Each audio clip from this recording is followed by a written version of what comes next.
This figure tries to show the distribution of calcium in the body and in the plasma. Out of total body calcium, 99% of calcium is in the bone, around 1% is in the cells and its organelles, and only 0.1% of calcium is in the extracellular fluid. This diagram shows the distribution of plasma calcium. Out of total plasma calcium, around 50% is ionized calcium. This is the calcium that does most functions of calcium like blood coagulation, nerve conduction and muscle contraction. Whereas another 50% is non-ionized. Non-ionized calcium includes protein-bound calcium that constitutes 41% of total plasma calcium.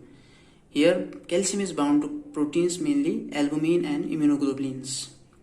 And rest of the non-ionized calcium is calcium complexed with anions like citrate, phosphate and sulfate.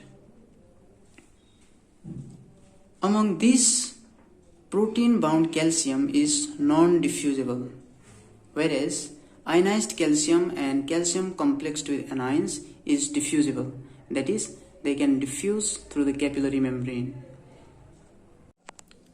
This figure explains how three hormones, calcitriol, parathyroid hormone and calcitonin, play a role in calcium homeostasis. When calcium is ingested, it is absorbed from intestine into the extracellular fluid.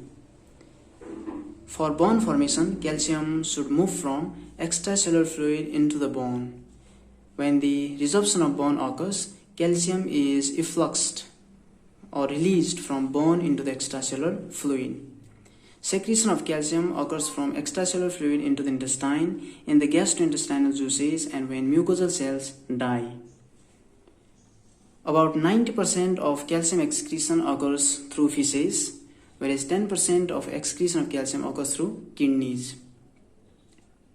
In the filtration of calcium, one point to be noted is only calcium which is not bound to the proteins, that is, ionized calcium and calcium complexed with anions, can be filtered through glomeruli.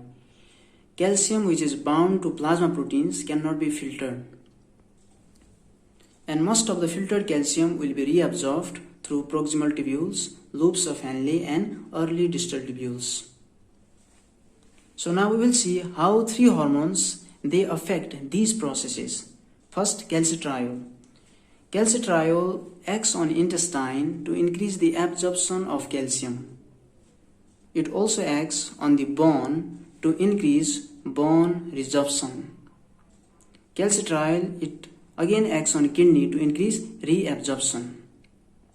So calcitriol, it is working in three organs, intestine, bone and kidney, to increase calcium level in the blood. So net effect of calcitriol is increased calcium in the extracellular fluid. And stimulus for calcitriol secretion is when serum calcium decreases, when parathyroid hormone increases, and when serum phosphate decreases. Now let's see the role of parathyroid hormone. Parathyroid hormone again acts on all three organs. It acts on the intestine to increase absorption of calcium indirectly. It increases calcitriol and then causes absorption of calcium. It acts on the bone to increase bone desorption, and it acts on kidney to increase reabsorption of calcium. And the stimulus for parathyroid hormone secretion is decreased calcium again. Now effect of calcitonin. Calcitonin only acts on the bone. It does not act on the kidney and intestine. In bone, it inhibits the bone desorption to decrease serum calcium. So stimulus for calcitonin secretion is increased serum calcium.